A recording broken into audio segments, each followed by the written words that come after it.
Hey guys, and welcome back to my channel. It's been a few weeks, but I'm really excited to just get back to filming. So I don't think I've actually shown my desk area. Little office space right here. Just this desk, my computer that runs very slow because I've had it for 6-7 years, and I want it in my future office space, and for right now it is on my desk and I just want to keep it there. So this is my desk area. It doesn't get used too often just because I'm either sketching in bed or in the dining room that gets really great light, or on the couch. So it's kind of just like wherever I have my iPad or my sketchbook, I find a spot to sketch. This desk also is a little small, the part where your legs go in. It's like right there. I'm 6'2", so I don't have the most space to move around, so that I think also just makes me feel confined a little bit, and that's probably why I don't use it as often as I should. The desk chair is just a really cute wooden chair for aesthetic purposes. I like it, but for my back, it's not the best. So again, that's something I do want to fix in the future. I do want to have a really good home office, very comfortable chair with lumbar support. For now, this is a fine little setup, and I'm gonna set you down so that I can stop shaking. I feel like just holding my phone is not the best way to do this. Give me a second. So for today's video, I really want to just get back to the basics a little bit, and with that I mean traditional paper, pencil, color pencil, whatever I choose to sketch with today. I really want to work on developing my character design skills. I'm really focusing on a lot more of illustrations lately, just because that is where I want to further my career into that route. I want to write and illustrate children's books, my own, and I want to help bring other people's stories to life too. I want to illustrate, do book cover designs. I absolutely love that. I love it so much, and what better way to do that than consistent and constant practice? So with that, it's just sketching whenever I can. I'm really trying to keep that sketch daily in mind. Even if I don't get to it, I try not to be too hard on myself, but even if it's a small sketch, a small illustration, I really want to try and push that for myself. For me personally, I obviously know what I want to work on. I think it's easier for artists to understand one another when it comes to looking at your work and you finding imperfections, as opposed to showing it to someone and they really like it and they can't see the faults that you do. And that is because we are our own worst critics, you know? I don't want to have that mindset of, oh, I messed up here and here. That's something that I need to fix, and I don't want to be down about it. I want it to be like, okay, this is something that I can improve. And I think just changing your mindset in that smallest bit can really have a positive impact on how you create, when you create. So yeah, let's jump on into it. If you want to join me, sketch along with me, and work on your own characters, character design, please feel free. If you don't have a sketchbook, any pen and paper will do. Pencil and paper, whatever you've got, gotta make use of the tools that you got. Pinelli sketch pad that I have had for about 2 years. I got this at Ross, I think, for $2.99. This is such a great place to find art supplies for super cheap. Oh, when I tell you, paper's decent quality. I do a lot of sketching and thinking. I even write in this one, and I think part of that is because I know I didn't spend a lot of money on it, so it makes me feel better when I'm messing up a page. So yeah, I'm gonna turn the angle a little bit to try to get you guys a better angle of what I'm doing, and so you're not just staring at my face and you actually see what's going on.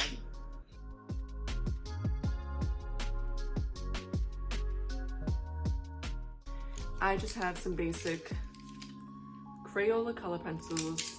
These are ones that I've just got lying around. They're nothing fancy. You don't need super expensive art supplies, especially if you're just messing around in your sketchbook and just, you know, sketching, practicing. It doesn't have to be perfect. We're just getting some ideas out and seeing what happens. Recently, I've actually been using color pencils a lot in my sketches. It's fun and colorful, and it really helps me to just get the idea out of my head. Doesn't matter if I make any mistakes. The point is to not erase and to just keep going, trust my gut. And I've really liked doing that for myself. Really freeing about just going for it. The blank page, the blank canvas can be intimidating.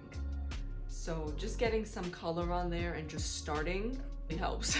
So just start. That's kind of the best advice that I can give. Go for it. If you mess up, get another piece of paper and try again. That's all that it is. You know, I think I'm gonna do a girl. A little Latina girl. Like little old me. Okay, let's see. So sometimes I'll start with a circle, sometimes I won't. I can't really say you should start this way or that way because I just kind of do what I feel in the moment. So, do some pigtails.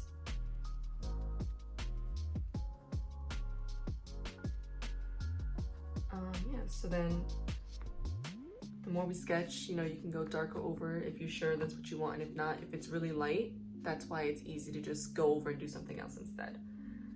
So, I do really like this new kind of style that I've been trying in with lots of pigtails.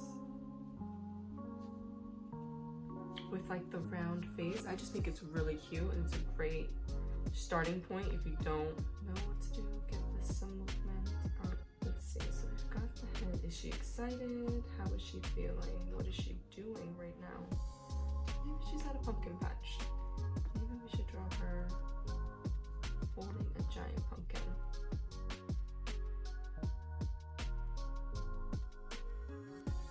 With some little leggings, maybe. I have to go over it a little bit so it's easy to see.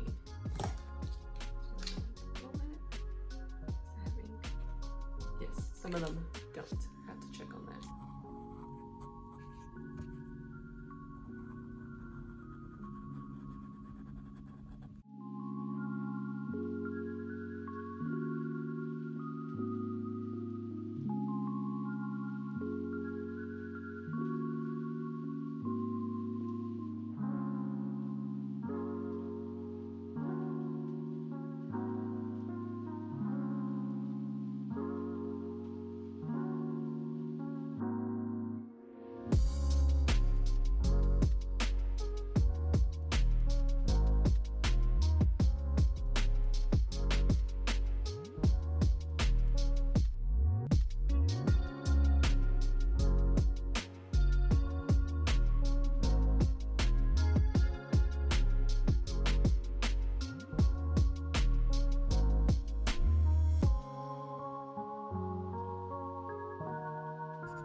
So for me, that's sketch one. Stay. Just a little girl with her pumpkin. What's my takeaway from just this quick little sketch that I put no other thought into besides grabbing what I gravitated towards? The colors of her outfit.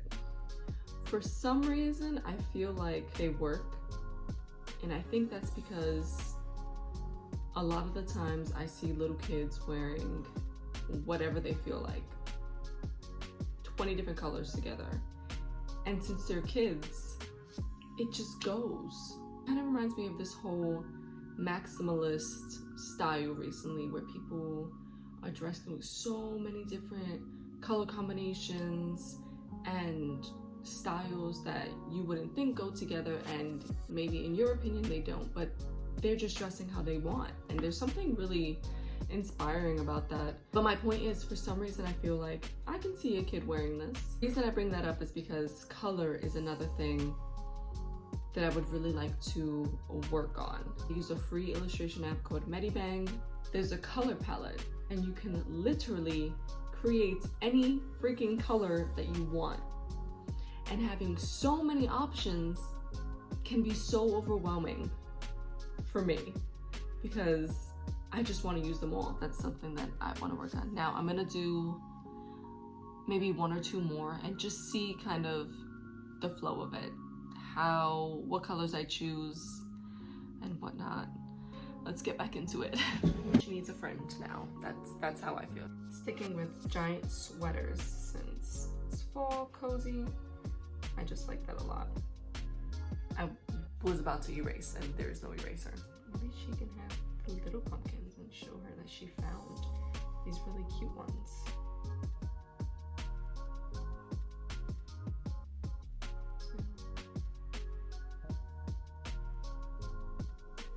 I love hoop earrings. I'm wearing mine now.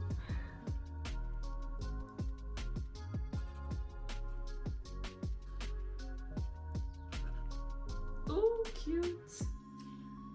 Okay, I'm gonna bring you guys closer.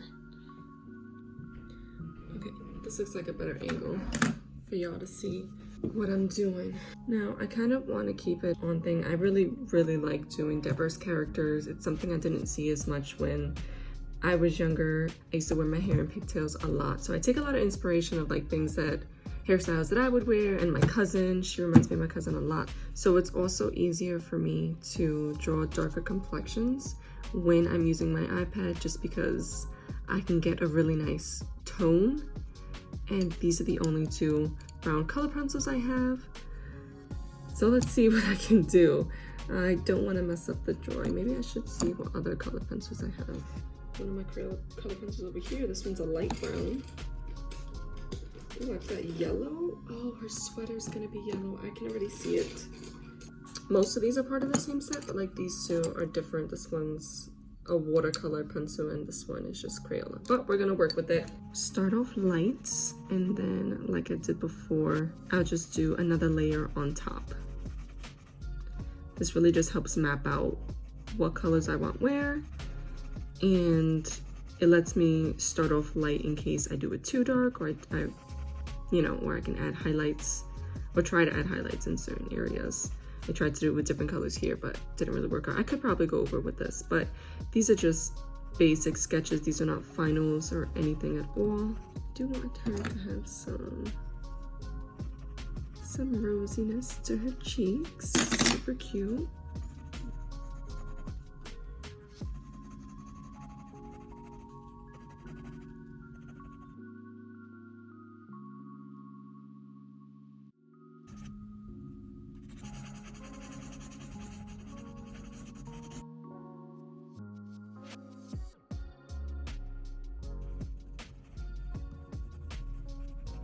Pants color. See, this is what I'm talking about. My mind is initially telling me blue, like blue jeans, but why not pink? Why can't she have pink pants? Pink is cool. Yeah, let's get some pink pants. Cool. I want pink pants. Hold up. These are super cute.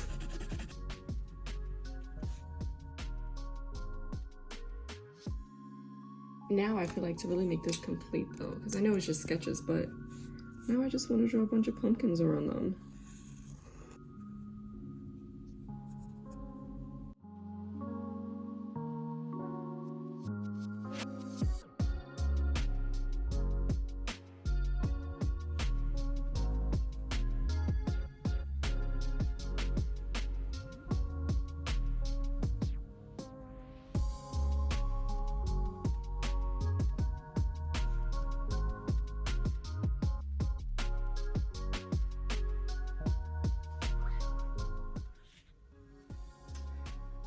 pretty content with how that came out. Obviously, like I said, I really want to work at picking specific color palettes before I begin a project, or even after, just sticking to a specific color palette so that I'm not lost when it comes to finding colors and making sure that it looks, you know, cohesive, like it belongs together. But yeah, I think it's a really cute little sketch. I think that sketch has potential itself to be its own kind of little story. Like, I already had an idea in my head when I was drawing this out and I'm talking, and it's just, that's how my mind works, and that's why I really love creating illustrations like this. It could be an animal, a little girl, a little boy, any kind of character, and just the story that your mind can conjure up. I think that's so freaking cool. You can see towards the end that I whipped out the watercolor palette just because I knew it was going to be faster and my hand was starting to hurt. I recently hurt it at work, lifting boxes and stuff, so I've been wearing a brace for that. So it's been a little, not tricky, just, I guess I'm a little annoyed that it's not back to what it used to be my hand, so be careful with that. But yeah, that's why I just continued in watercolor. But had I done this in full watercolor on watercolor paper, I would have obviously taken my time a lot more and just chose my colors better, and it wouldn't have just been, not flat, I don't think it's flat is the word I'm looking for, but I feel like if I redid this, I could do this much better. And maybe that can be another video, taking this illustration and making it something more. I think that would be cool. Maybe adding another friend too. I think that was a fun sketch to start my day with for sure. And I'm obviously going to continue working on all of this. And whatever goals that you guys have for yourself, let's just work on sticking to them and doing what we love and getting better at creating the things that we love to create, whether that's illustrations, paintings, pottery, jewelry. I think it's important just to have these little goals for ourselves. And I say little because it's easier to complete little, small goals than trying to do one big thing at once. I think that can get really overwhelming. So yeah, I like to think of it as little goals because it's just small steps towards a bigger goal and a bigger dream. And I think that makes it so much more manageable. But thank you guys for coming along in today's video with this little sketch. If you have any ideas or comments on what I should do next, please feel free to leave them down in the comments below. If you guys enjoyed this video, please give it a thumbs up and subscribe to my channel so I can keep creating content like this. And if you guys want to see more of my day-to-day life and illustrations like that, I do so much more on my Instagram at Chanel Cologne Art. That's all going to be linked down below in the description. So thank you guys once again. I really enjoyed sitting down with you, and it makes it easier for me to stick to my goals, you know, having someone to talk to about it and just sharing my life with a little bit, the life of an artist. So thank you guys so much again, and I'll see you in the next one. Take care.